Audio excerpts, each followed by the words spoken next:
pas d'abord une question, et j'en parlais avec une personnalité du pays, est-ce que ce n'est pas d'abord une question d'éducation? Est-ce que le problème ne vient pas de l'enseignement, de l'éducation elle-même, Madame la ministre?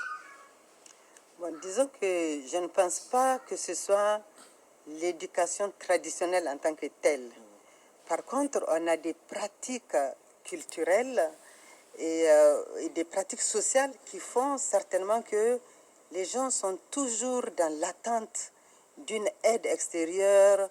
Ils sont restés dans l'esprit donc d'assistanat, dans l'esprit d'avoir un parent qui va leur donner un coup de pouce pour aller à tel ou tel d'un point à un autre.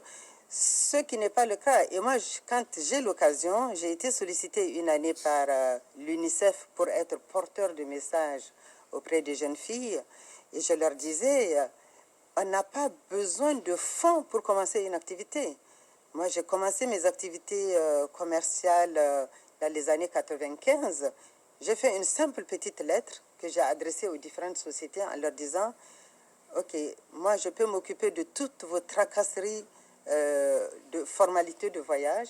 Confiez-moi vos passagers, que ce soit des passagers à l'intérieur de la société ou des interlocuteurs extérieurs qui viennent vous rendre visite. Vous me les confiez, je vais les recevoir à l'aéroport, je fais les formalités pour eux et quand j'ai fini tout ça, vous me donnez 10 000. Je constitue mon capital départ avec ça.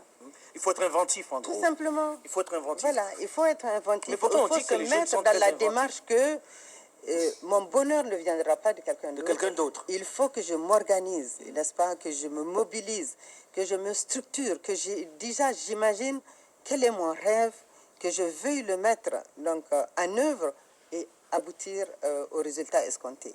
Donc, c'est juste ça. On parle comme des gens très inventifs aujourd'hui.